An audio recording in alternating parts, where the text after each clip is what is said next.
In high school, there were few things as unsettling as a first date. You were entering uncharted territory fraught with many possible missteps. First, you had to gauge your chances with the object of your affections. You didn't dare misread her signals, or you might end up facing social ridicule.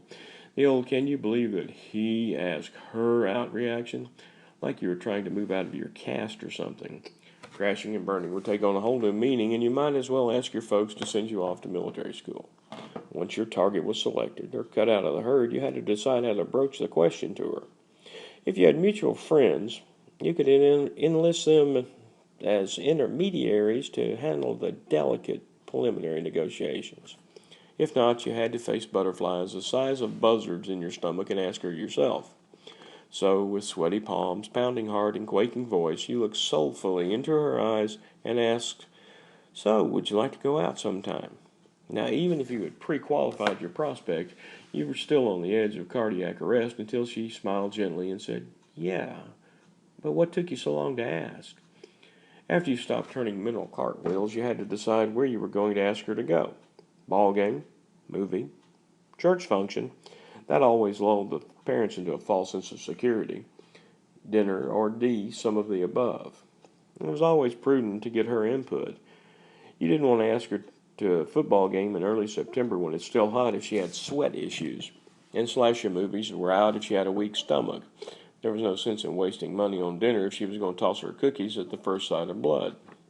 The next major milestone was picking her up, or the meet the parents trap. First impressions were absolutely critical.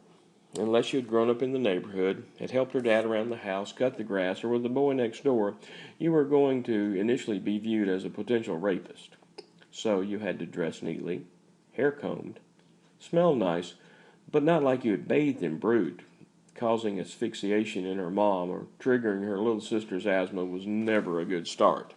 And you had to have a winning smile. Ring the doorbell, introduce yourself confidently, offer your hand to her father, 2 pumps, and wait to be invited in.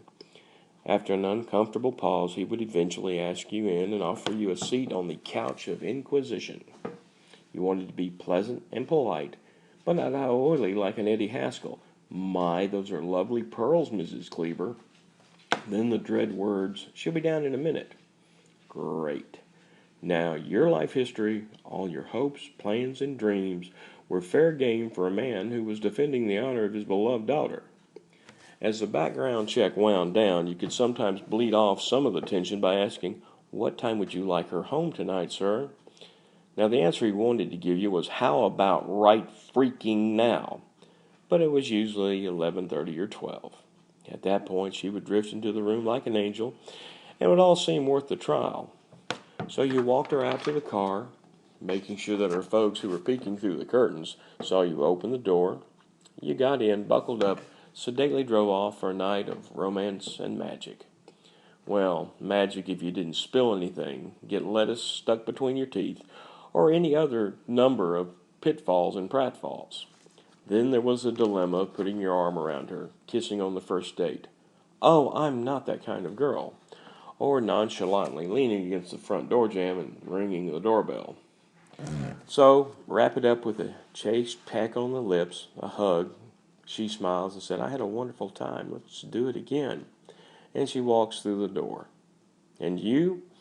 Well, you levitate down the sidewalk, heart beating like a drum solo, and hit your memory playback from the moment that the evening started.